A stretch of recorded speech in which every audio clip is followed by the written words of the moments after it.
Assalamualaikum warahmatullahi wabarakatuh. Alhamdulillahirabbil alamin. Innal hamdalillah nahmaduhu wa nasta'inuhu wa nastaghfiruhu wa na'udzu billahi min shururi anfusina wa min sayyiati a'malina. May yahdihillahu fala mudilla lahu wa may yudlil fala hadiya lahu. Wa asyhadu an la ilaha illallah wahdahu la syarika lahu wa asyhadu anna Muhammadan abduhu wa rasuluh la nabiyya ba'dah. Para pemirsa, kaum muslimah, serta remaja putri, Bapak Ibu Haji Tuan dan Puan dimanapun saja berada, syukur alhamdulillah pada pertemuan kali ini kita dapat kembali berbagi ilmu, terkhusus kepada kaum perempuan, para istri-istri dan para remaja putri dimanapun saja berada. Semoga apa yang kita niatkan, kita hajatkan dalam memberikan pengajian ini dapat mendapatkan ridha dan barokah dari Allah Subhanahu wa Ta'ala. Kemudian selawat berangkaikan salam tidak lupa pula kita kirimkan buat Nabi Muhammad sallallahu alaihi wasallam dengan melafazkan kalimat Allahumma sholli ala sayyidina Muhammad wa ala ali sayyidina Muhammad. Para pemirsa, remaja putri dan kaum muslimah dimanapun saja berada, adapun topik kita pada episode kali ini yakni berjudul busana muslimah. Berbicara kita tentang busana muslimah, sekarang kita sering menyaksikan banyaknya di antara saudari-saudari kita para perempuan, bahkan dari kebanyakan wanita itu beragama Islam, tidak mengetahui tentang hukum menutup aurat ini. Padahal hukumnya adalah wajib.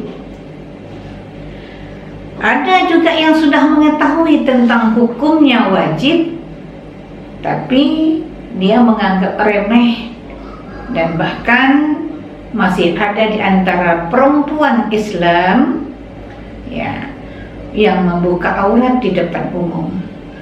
Nah, sering kita melihat ya betapa banyaknya di antara kita para perempuan yang kurang memperhatikan tentang menutup aurat ini.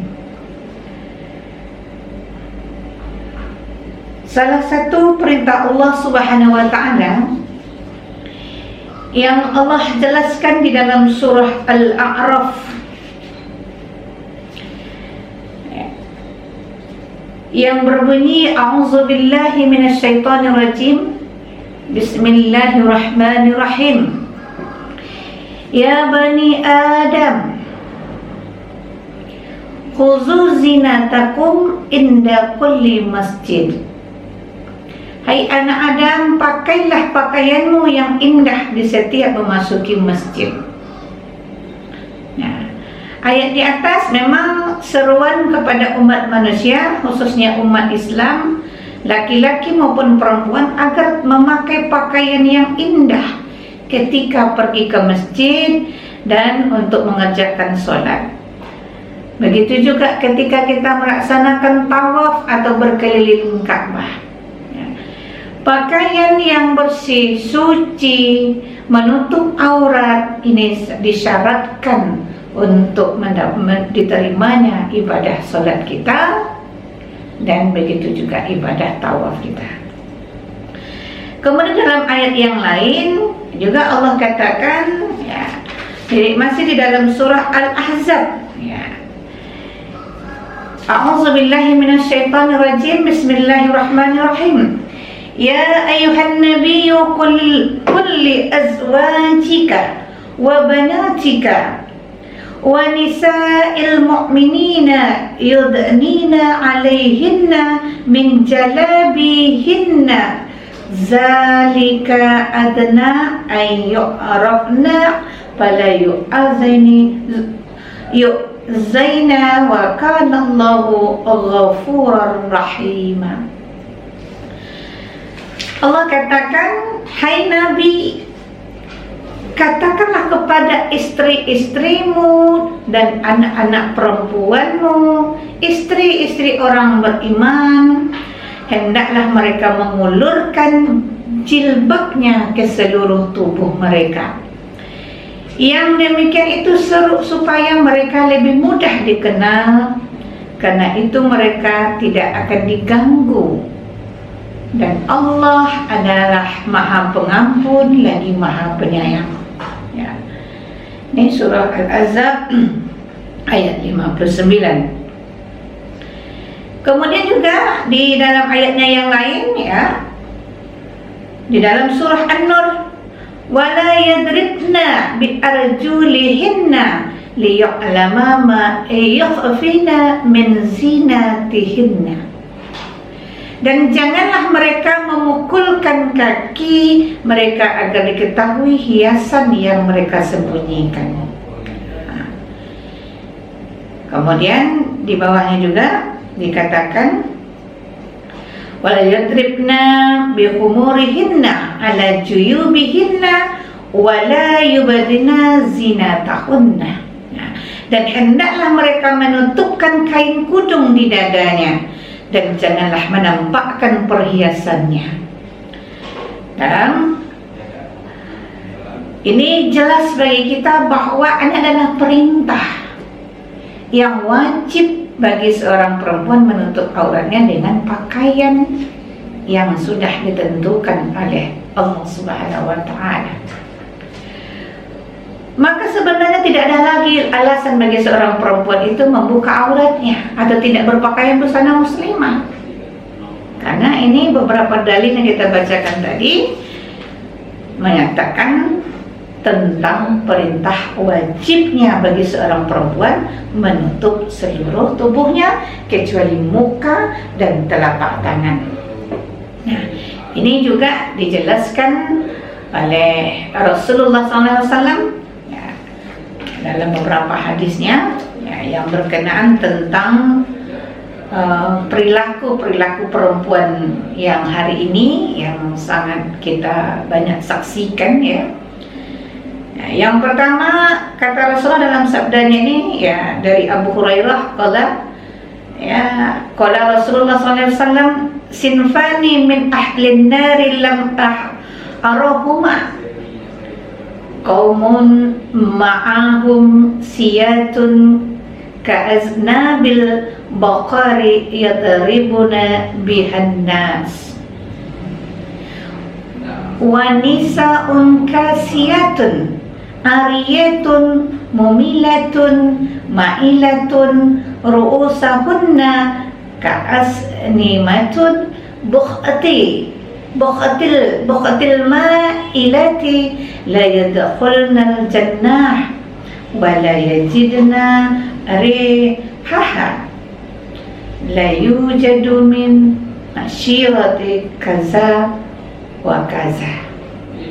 Ini dijelaskan dari Abu Hurairah berkata, sabda Rasulullah SAW, ada dua golongan ahli neraka yang aku belum pernah melihatnya, yaitu kaum laki-laki yang memegang cemeti bagaikan ekor sapi dipukulkan pada orang lain, dan perempuan-perempuan yang berpakaian tapi telanjang, serong dan menyerongkan, kepala mereka seperti punuk-punuk unta. Mereka tidak bisa masuk surga dan tidak bisa merasakan baunya, padahal bau surga itu sebenarnya dapat dirasakan dari jauh, dari jarak sekian.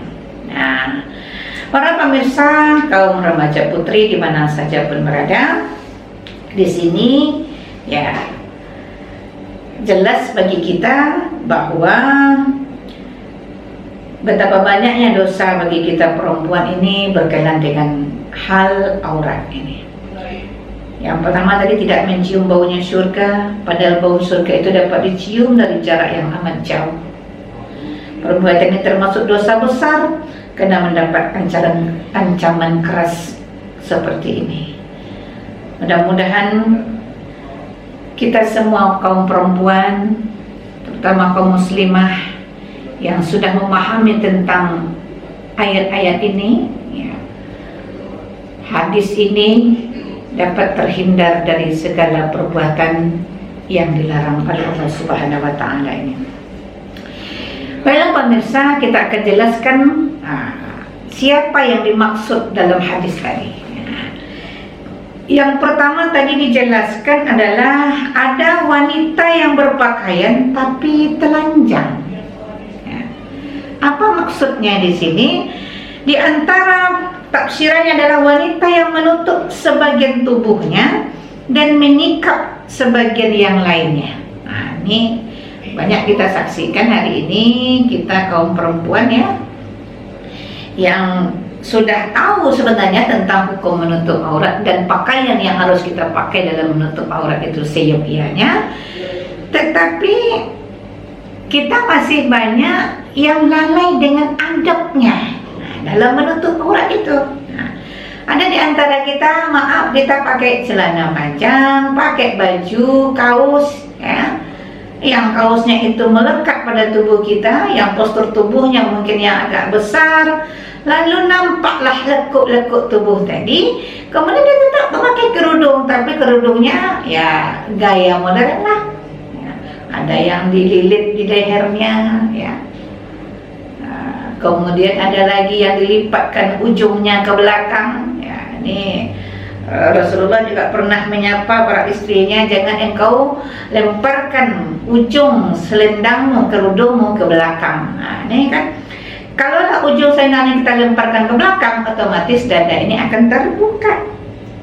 Nah, ini yang dilarang. Ini masih dalam konteks wanita, dia berpakaian tapi dianggap telanjang. Ada lagi kita memakai gamis, ya, tapi kaki masih terbuka, ya. Tangannya masih separuh yang tertutup, ya. Ini juga masih dianggap berpakaian, tapi masih dalam keadaan tidak sempurna. Ada juga yang sengaja keluar rumah tanpa memakai jilbab sama sekali, kan ke kedai, kan dekat rumah, kan ke depan, kan menyapu di halaman. Nah, ini banyak alasan kita. Padahal kita sudah tahu tentang hukum itu sebenarnya, tapi masih banyak kita lakukan. Nah, ini mungkin kelalaian-kelalaian kita yang harus kita perbaiki untuk ke depannya. Padahal kita sudah tahu bahwa aurat yang boleh terbuka itu hanya muka dan telapak tangan jikalau kita sedang berada di luar. Karena kan kalau di luar itu kita nggak tahu siapa yang akan lewat, siapa yang melihat kita. Dan kita menutup aurat itu salah satu untuk menyelamatkan kaum laki-laki. Nah, sebenarnya kalau sekarang kita berbicara tentang pakaian dan aurat ini, yang paling meminta kita untuk menutup aurat itu adalah para laki-laki, karena mereka ini akan banyak dosanya akibat melihat aurat dari kita perempuan. Makanya sekali lagi, marilah kita sempurnakan pakaian kita, busana kita dengan busana yang dikehendaki oleh Allah dan Rasul tadi. Jadi tetaplah kita menjulurkan jalabihinna, jilbabnya, kerudungnya ke dadanya. Seandainya, nih saya ambil satu contoh ya, kebiasaan kita dalam berpakaian. Ketika kita berpakaian mau gamis atau baju gaun, tapi kan kita kadang-kadang juga ada yang suka dengan memakai kopnet. Kopnet ini untuk merampingkan model baju. Sebenarnya kita ini kan seperti orang Melayu, itu kan kita orang Melayu, mungkin orang Minang ya, seperti kita lihat di Sumatera Barat, di Riau, itu kita sebenarnya sudah ada budaya kita itu memakai baju kurung. Baju kurung ini adalah asalnya sebenarnya karung, jadi dipotong segi 4, panjang, lebar, besar, lalu kita masukkan, lalu kita berkurung di dalamnya. Berkurung di dalam maksudnya agar kita bisa menutup aurat dengan sempurna. Nah, Akan tetapi karena kemajuan zaman modern dan mungkin kita juga terinspirasi dengan beberapa mode-mode dari artis ya. Kadang-kadang kita sekali-kali bikin baju model kembang, tetapi dikasih ramping di atau karet itu segala macam. Tetapi kondisi demikian akan memperlihat bentuk tubuhmu. Lalu bagaimana solusinya agar dia tetap menutup aurat dengan sempurna? Pakai jalabihinna. Panjangkan kain kudungmu dan tutup dadanya, tutup panggulnya. Nah, ini mungkin kalau kita boleh lihatkan postur tubuh kita itu kan mulai dari atas ya, kepala, ada punggung, kemudian ada bagian bokong bagi kita perempuan ini ya. Nah, ini yang kemudian paha, betis dan ujung kaki. Ya. Ini kan dalam bentuk belakang. Di depan juga begitu, mulai dari wajah, ya bagian leher, bagian dada, kemudian juga bagian paha sampai bagian lutut dan ujung kaki. Semua itu mesti tertutup agar dia terhindar dari pandangan jelalatannya para kaum laki-laki yang akan menimbulkan syahwatnya para laki-laki. Lalu bagaimana bentuk pakaiannya? Tadi pakai pakaian yang dikarung agar kita badan dalamnya terkurung dengan sempurna ya.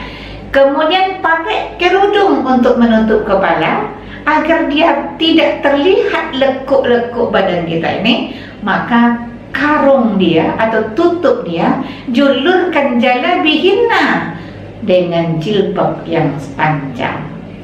Nah, mungkin sekarang kita sudah mengenal namanya jilbab syar'i ya. Jilbab syar'i ini mungkin seperti yang biasa kita pakai dalam rangka menutup bagian depan dan bagian belakang tubuh kita. Nah, ini yang ingin kita sampaikan dalam rangka menyempurnakan pakaian agar tidak termasuk kita yang disampaikan oleh Rasulullah tadi berpakaian tapi dianggap telanjang. Nah, kemudian ada juga pemahamannya bagi wanita yang berpakaian tipis, yang menampakkan warna badannya. Ini bisa terjadi juga dalam sholat saat menggunakan telekung atau mukena ya, yang tipis tanpa mengenakan gamis dan jubah lagi di dalamnya. Nah, ini sangat diperhatikan juga dalam berpakaian. Ya, umpamanya pakaiannya panjang, pakaiannya besar, tapi tipis, transparan. Nah, ini juga tidak dibenarkan. Kalau itu juga kita pakai masih tetap berpakaian tapi telanjang, itu masih separuh-separuh. Jadi saya imbau, sekalipun kita mungkin menggunakan kerudung yang sifatnya kerudung biasa ya, tidak yang syar'i yang panjang tadi, tapi dengan ketentuan baju agak dilonggarkan. Kalau kita pakai baju kurung dilonggarkan, jangan terlalu ketat ya. Kemudian kalau kita pakai rok ya, mungkin ada juga budaya kita nih pakai kain atau pakai rok, kemudian nanti pakai baju kurung atau pakai baju kebaya. Nah, kebayanya jangan terlalu ketat tapi agak dilonggarkan. Baru kita pakai kerudung, dan kerudung ini wajib menutup dada. Jangan lagi kita lipat-lipat ke atas, jangan lemparkan lagi ujungnya ke belakang, tapi tutupkanlah bagian dada kita dengan kerudung itu. Nah, inilah yang ingin kita sampaikan kepada kaum muslimah, remaja putri yang tadi sudah memasuki usia balik. Menutup aurat itu hukumnya wajib. Kemudian yang kedua ya, pemahaman hadis tadi ya, wanita yang berlenggak-lenggok. Nah, ini zaman sekarang ada pula, memang kita ini perempuan kadang-kadang memang hilang rasa malu kita ya. Nah, maka dari depan orang-orang yang bukan mahram kita, saya juga sering menyaksikan ketika ada umpamanya pesta ya. Pesta itu bercampur antara laki-laki dan perempuan. Nah, di situ kalau sudah ada yang bernyanyi, ada yang bergoyang, Kalaulah bobo yang tak sadar lagi kalau ada orang lain di sana, masih dipikir cuma ada juga suami dan anak-anak laki-lakinya. Nah, jadi kadang-kadang kita tak sadar, rasa malu itu sudah hilang. Mengapa ini bisa? Nah, ini masih dikelompokkan kepada orang-orang yang tadi berpakaian tapi dianggap telanjang. Nah, ini mesti kita sadari dan jaga juga sikap kita, adab kita ketika kita berkumpul di depan orang-orang banyak, orang-orang ramai, ya. Nah, mudah-mudahan ke depan ini dapat kita memperbaikinya. Namun ada lagi sekarang yang dilakukan oleh kita perempuan ini tidak di depan umum, tetapi dibuat videonya. Nah, itulah mungkin yang TikTok sekarang ini yang lagi viral. Dia membuatkan lekuk apa namanya tadi, berlenggak-lenggok tadi, atau melakukan kegiatan aktivitas berjoget dan segala macamnya itu dalam kesendirian, tapi di share di media umum. Nah, ini sama saja memperlihatkan lenggak-lenggok kita di hadapan umum. Nah, jadi makanya saya tidak setuju sebenarnya TikTok ini dilakukan oleh kaum muslimah, remaja putri kita, karena banyak sekali mata-mata laki-laki yang jalan yang akan menyaksikan, melihat bentuk tubuh-tubuh kita. Maka inilah yang kita khawatirkan nantinya ketika terjadi perbuatan-perbuatan yang tidak kita inginkan. Kaum muslimah di mana saja pun berada, begitu juga terhadap saya, bukan pula orang yang mengharamkan seni, ya, termasuk seni berfashion, ya, seni fashion, lomba busana muslimah umpamanya. Ya, lomba busana muslimah ini bagus sebenarnya karena kita bertujuan untuk memperkenalkan inilah busana muslimah. Akan tetapi banyak pemahaman kita yang perlu kita perbaiki ke depan dalam rangka mempromosikan pakaian busana muslimah itu, terutama kita dalam membawanya. Nah, ini ya, silakan mungkin ya yang punya event lakukan lomba busana muslimah, tapi yang pertama jaga jangan sampai ada lenggak-lenggok itu.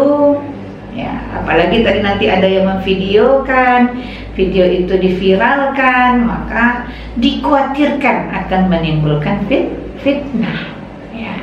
Maka oleh karena itu lakukan lomba fashion busana muslimah dalam ketentuan-ketentuan atau adab-adab yang berlaku sesuai dengan ketentuan ajaran Islam. Ya.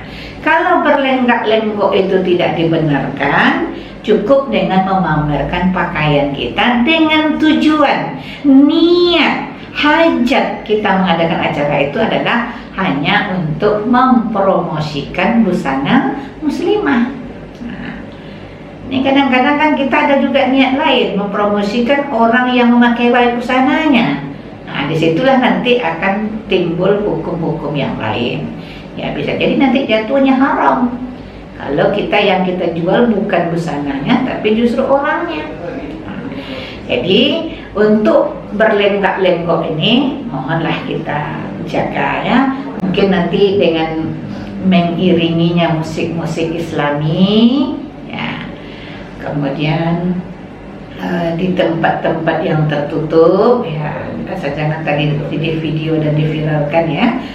Videokan untuk saya sendiri ustazah boleh, ya mungkin itu silakan, tapi jangan sampai kita viralkan untuk orang selain mahram kita. Nah, ini mungkin yang ingin saya ingatkan kepada kita yang selalu mengadakan event-event busana muslimah, ya. Kemudian yang ketiga, wanita yang kepalanya seperti punuk unta yang miring. Nah, ini mungkin para pemirsa kaum muslimah pernah melihat bentuk punuk unta, ya. Bentuknya memang akan membuat pusat perhatian, ya. Jadi maksudnya lah wanita yang sengaja membesarkan kepalanya dengan mengumpulkan rambut-rambutnya seakan dia memakai sorban.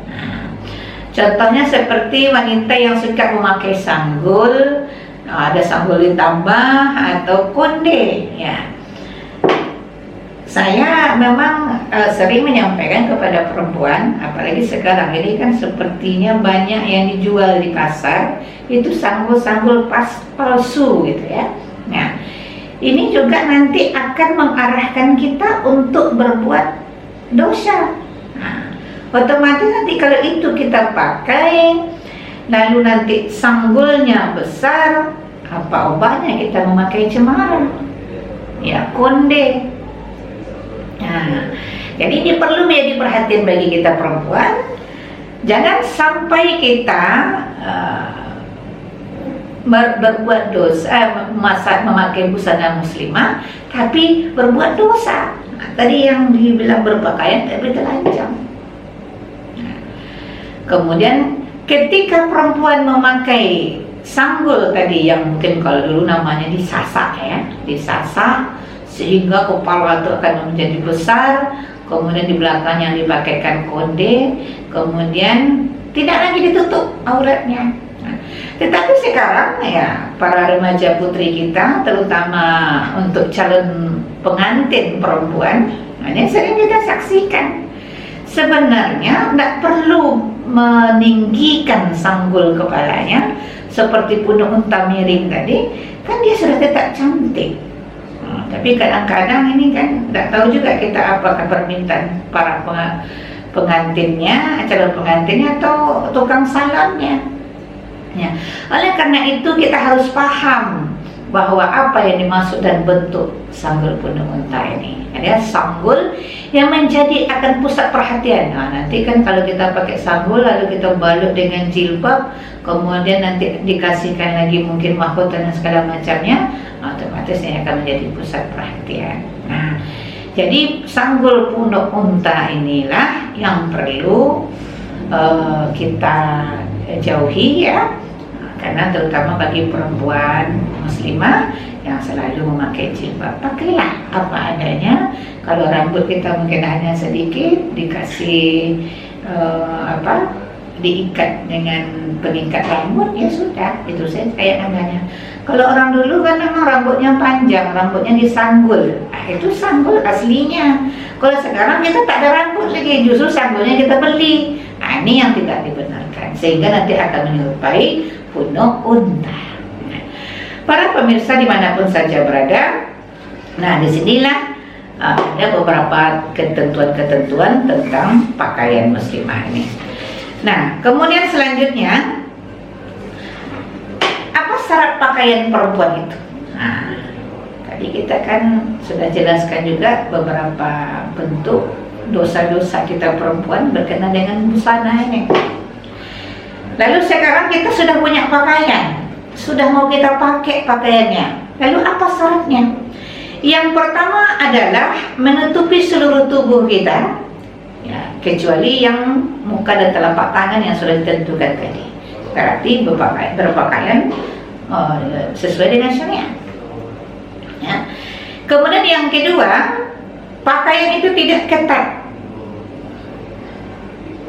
sehingga masih menampakkan bentuk tubuh tadi yang tertutupi. Nah, tadi kan tidak boleh ketat, tidak boleh memakai baju sempit. Ya, kalaupun kita terpaksa memakai bahan yang kaos atau Korea gitu ya, nah kan itu kan kalau kita perempuan nanti dia nampak betul lekuk-lekuk tubuhnya. Nah, tutuplah dia dengan jilbab yang panjang. Nah, panjang itu berarti bisa menutup sebahagian dari tubuhnya, terutama tadi hal-hal yang amat vital kita tutup, bagian belakang dan bagian depan. Nah, dada dan bokong tuh wajib ditutup ya, agar terhindar dari pandangan-pandangan para kaum muslimin. Pemirsa di mana saja pun berada, ya, berkenan tadi tentang pakaian ketat atau yang sempit tadi ya. yang memperlihat lekuk-lekuk tubuh ini juga ada dijelaskan oleh Rasulullah Sallallahu Alaihi Wasallam dalam sebuah sabdanya yang dari Usamah bin Zaid radhiyallahu anhu. Ia berkata, Rasulullah SAW pernah memberikan kepadaku kain tebal dari Kupti, Mesir. Kain itu telah beliau terima sebagai hadiah dari Dahtah Al-Kalabi. Tapi kemudian saya berikan pakaian itu untuk istriku. Maka tegur Rasulullah SAW kepadaku, kenapa tidak kamu pakai saja kain Kupti itu? Saya jawab, ya Rasulullah, kain itu telah saya berikan kepada istriku. Maka sabda beliau, suruhlah dia mengenakan pula baju rangkapan di bawah kain Kupti itu. Karena aku benar-benar khawatir kain itu akan tetap menampakkan besarnya tulang-tulang lekuk-lekuk tubuh istrimu. Jadi hadis ini menunjukkan bahwa perempuan itu tidak boleh menampakkan bentuk tubuhnya, dan bahwa hal ini adalah dapat merupakan salah satu syarat menutup aurat. Jadi tidak boleh berpakaian yang yang ketat tadi ya. Karena kain Kupti itu berupa baju tipis yang tidak menutup, bahkan masih menampakkan warna kulit ini tipis. Jadi tidak boleh tebal, tidak boleh ketat, dan tidak boleh tipis. Kemudian selanjutnya yang ketika tidak tipis, ya, tidak tipis sehingga warna kulit masih bisa dilihat. Ini juga tadi kan sudah dijelaskan. Saya khawatir kalau kain Kupti itu akan memperlihatkan bentuk kulit istrimu. Maka Rasulullah suruh lagi pakai kain satu lapis lagi. Nah, saya di sini ingin menjelaskan tentang kita perempuan yang suka memakai celana panjang. Ada celana panjang itu sebenarnya harus kita gunakan dalam kain. Tapi kebanyakan dari perempuan justru pakaian yang sebaiknya, yang seharusnya di dalam, kita pakai untuk di luar. Nah, inilah yang membahayakan kita, yang mengakibatkan perempuan itu berpakaian seperti bahkan dia berpakaian tapi telanjang. Nah, karena apa? Pakaian yang sepatutnya di dalam letak di luar. Nah, ini yang tidak dibenarkan oleh agama kita. Nih, kaum muslimah ini mesti paham ya. Kemudian yang keempat, syarat pakaian kita itu tidak menyerupai pakaian laki-laki. Nah, apalah maksudnya? Karena beberapa hadis Rasulullah ini menjelaskan tentang dilarangnya perempuan itu berpakaian menyerupai pakaiannya laki-laki. Salah satu hadisnya ini dari Ummi Salamah ya, dari Ummi Salamah anna Nabi sallallahu alaihi wasallam dakhala ala Ummi Salamah wa hiya tahtamir faqala layyataini. Dan dari Ummi Salamah radhiyallahu anha bahwa Rasulullah SAW pernah menemui Ummi Salamah yang waktu itu sedang memperbaiki letak kudungnya. Maka sabda beliau, lipatlah sekali saja, jangan dua kali. Mengapa kira-kira Rasulullah kala itu melarangnya lipat dua kali? Karena kiranya Rasulullah itu takut menyerupai laki-laki memakai sorban.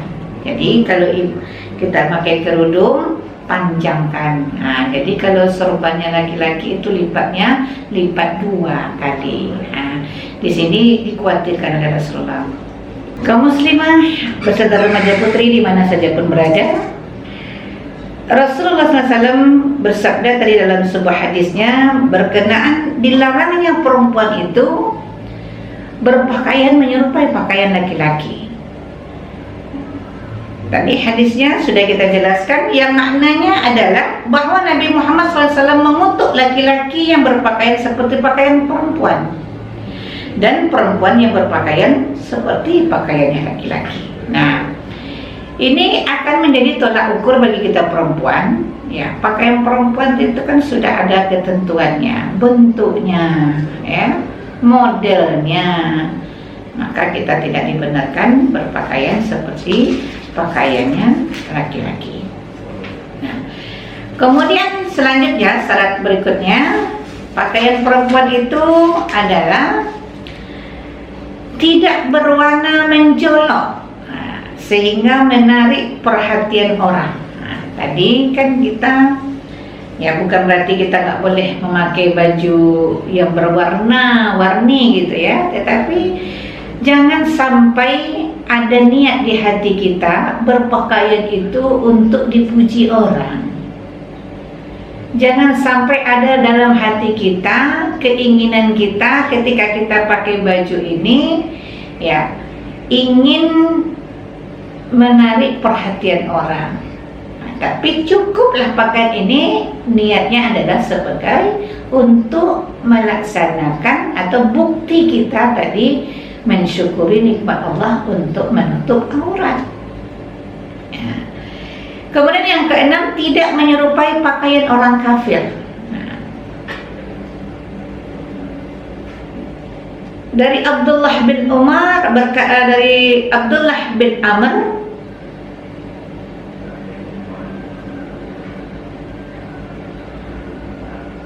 dari Abdullah bin Amr berkata, Rasulullah SAW pernah melihatku memakai dua baju celupan usfur berwarna kuning emas.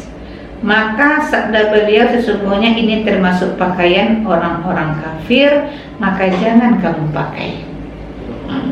Jadi kaum muslimah, ya, kita lihat banyak sekarang ini pakaian-pakaian yang ditrenkan oleh orang-orang yang tidak seakidah dengan kita, maka jangan pula kita mengikutinya.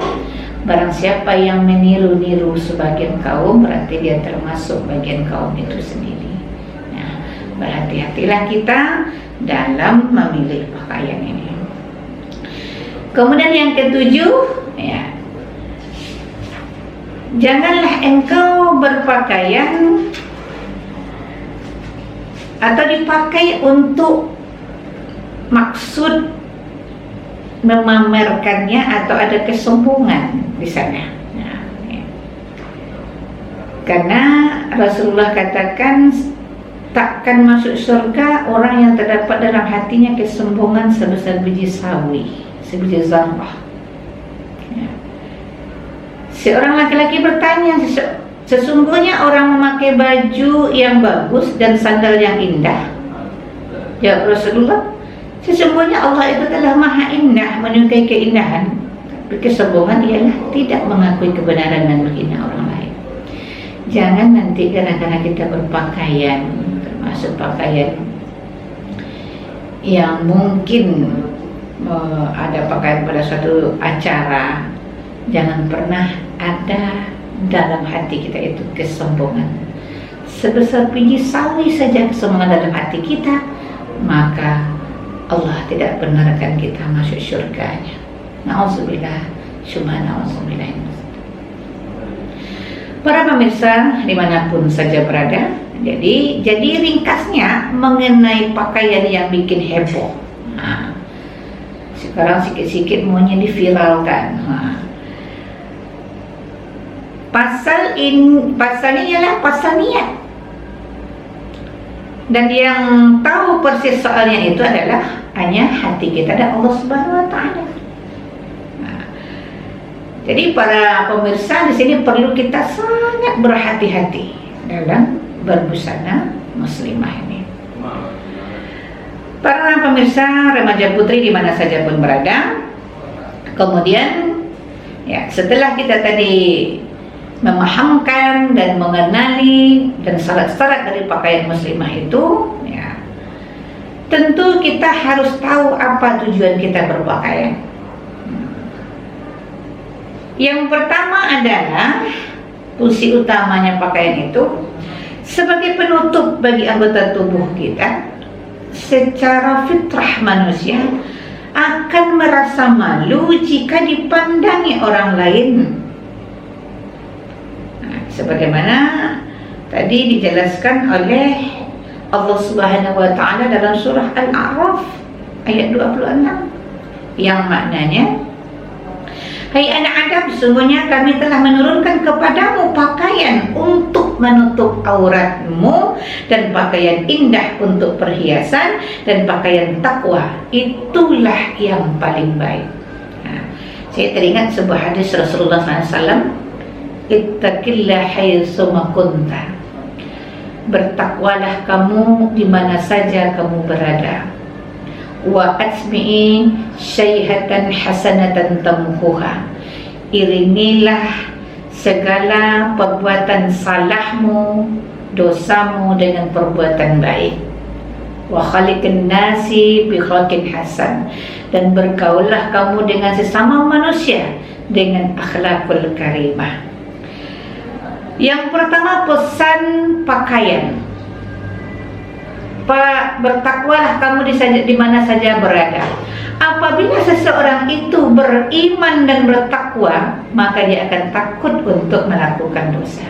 Karena takwa itu adalah melaksanakan segala perintah Allah dan menjauhi segala firman-Nya, dan menjauhi segala yang dilarangnya, mengerjakan segala perintahnya dan menjauhi segala larangannya. Nah, ini kan konsep dari takwa itu sendiri. Dan apabila seorang perempuan sudah melakukan, sudah beriman, mengaku muslimah, dan dia bertakwa kepada Allah, maka dia akan takut untuk membuka auratnya. Karena dia tahu fungsi pakaian itu adalah menutup aurat, dan pakaian yang paling baik adalah pakaian takwa. Inilah mana dimanapun dia saja berada, dia akan takut kepada Allah Subhanahu wa ta'ala. Kemudian wa atbi'i syai'atan hasanatan tamhuha. Nah, ada di antara kita yang sudah diberikan kesadaran, saya mulai hari ini akan berniat untuk menutup aurat. Lalu dia pergi ke pasar membeli jilbab syar'i, lalu dia pun sudah mulai berpakaian syar'i. Datang saudara yang lain mengejek. Apa kata saudara kita yang mengejek tadi? Wah, iman aja belum sempurna, sholat saja belum sempurna, udah mau menutup aurat. Nah, padahal perintah menutup aurat ini sudah jelas. Syukur dia sudah sadar dan ingin menutup auratnya. Jangan pula kita mengejeknya, karena dengan menutup auratnya dia akan berniat dan berhijrah dan akan meninggalkan perbuatan-perbuatan yang salah pada masa lalunya. Seharusnya kita sambut baik ada orang yang sudah kembali ke jalan yang benar, sudah mau menutup auratnya, dan itu kita rangkul menjadi saudara kita dalam rangka nanti akan memperbaiki. Sudah bagus akhlaknya, sudah bagus busananya, maka pelan-pelan kita akan baguskan ibadahnya. Nah, walaupun memang secara baiknya kan memang bagus ibadah dulu ya, tetapi kalau itu baru yang bisa ia lakukan, sebaiknya kita harus merangkulnya, mengajaknya, jangan mencemoohnya. Pemirsa kaum muslimah, remaja putri di mana saja pun berada, ya, tadi sudah kita jelaskan bahwa berbusana muslim itu adalah salah satu bentuk akhlakul karimah dalam rangka kita menjaga matanya laki-laki dari pandangan yang tidak baik. Nah, menutup aurat itu otomatis termasuk akhlakul karimah, dan bergaullah kamu di tengah manusia dengan akhlakul yang baik, akhlak yang mulia. Para pemirsa di mana saja pun berada, ini sudah jelas bahwa pakaian itu gunanya atau berfungsi untuk menutup aurat bagi kita atau menutup anggota tubuh kita tadi, dan juga merupakan bentuk rasa syukur kita kepada Allah Subhanahu wa ta'ala karena sudah Allah berikan, ciptakan anggota tubuh dengan yang sesempurnanya. Bentuk rasa syukur kita kepada Allah Subhanahu wa Ta'ala. Kemudian selanjutnya adalah pakaian merupakan sebagai pelindung bagi tubuh manusia dari cuaca yang amat panas, ya. Kemudian dari cuaca yang sangat menyengat, atau juga sebaliknya dari udara yang dingin, maupun sebagai pelindung dari senjata-senjata kaum orang musuh. Nah, ini juga Allah jelaskan dalam surah An-Nahl ayat 81. Dan Dia jadikan bagimu pakaian yang memeliharamu dari panas, dan pakaian baju besi memelihara kamu dari peperangan. Para pemirsa di mana saja pun berada, saat ini saja kalau kita keluar dari rumah, seandainya kita tidak ada kain sehelai benang pun, bagaimana teriknya panas matahari yang langsung diterima oleh kulit kita. Mungkin bisa jadi kulit ini seperti hitam, seperti kuali. Ya. Jadi oleh karena itu kita bersyukur kita diberikan rezeki untuk dapat membeli pakaian untuk menutup tubuh kita. Maka belilah pakaian itu yang sesuai dengan syariat agama, agar juga bisa melindungi tubuh kita dari cahaya matahari. Begitu juga sebaliknya. Cobalah kalau kita lihat di daerah, ya, negeri-negeri yang penuh salju, coba, tidak sanggup mereka itu membuka auratnya. Tidak pernah kita melihat orang di sana itu yang lututnya terlihat, yang bagian dadanya terbuka, bagian kepalanya terbuka, tapi tertutup semuanya karena untuk melindungi dirinya dari kedinginan. Di Indonesia ya, di tempat-tempat yang dingin, pergilah kita ke Bandung, langsung ke puncak, itu sampai di sana kita pasti akan menggigil jika seandainya kita tidak berpakaian. Nah, di sini jelas bahwa selain daripada menutup aurat, pakaian ini juga berfungsi untuk melindungi tubuh kita dari sinar matahari dan juga dari kedinginan. Nah, para pemirsa dimanapun saja berada, nah, ini ada fungsi yang ketiga. Kemudian fungsi yang keempat, menjaga diri kita dari perbuatan maksiat orang lain. Ya, saya tidak menyebutkan bahwa salah satu penyebab terjadinya pemerkosaan, ya, itu akibat perempuan membuka aurat. Tetapi mungkin kalau bisa kita survei, ya, kita survei, tapi belum kita lakukan ini, betapa banyak perempuan-perempuan yang terjadi pemerkosaan pada dirinya itu diakibatkan mereka itu tidak menutup aurat dengan sempurna. Ya, seperti kita kayak pegawai-pegawai di suatu perusahaan, masih ada yang berpakaian pendek, kemudian mereka naik mobil umum, ya, dan ini kan akan sangat tidak menjaga dirinya, akan terjadi perbuatan dosa terhadap perbuatan maksiat terhadapnya. Ya, ya, seandainya mereka turun di tengah jalan, tempat sepi, pakaian sangat seronok sekali, ya, berpakaian pendek, ketat, sempit, ya. Dan ini kalau seandainya ditarik oleh laki-laki jalan, dibawa ke pinggiran, kira-kira pakaian mana yang bisa menolong dirinya? Nggak ada. Karena dia sudah sengaja membukakan dirinya untuk dilakukan hal yang terjadi seperti tadi. Na'udzubillah, summa na'udzubillah. Ya. Jadi oleh karena itu, agar diri kita terlindung dari mata jalannya laki-laki, maka tutup aurat kita dengan sempurna.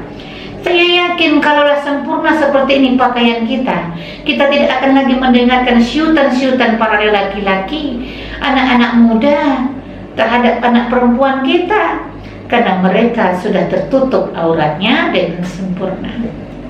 Ini kaum muslimah, remaja putri mesti menjadi peringatan bagi kita betapa banyaknya kasus-kasus pemerkosaan terjadi terhadap remaja putri. Maka marilah sebelum itu terjadi pada diri kita, jagalah tubuh kita ini dengan menutup aurat yang sempurna.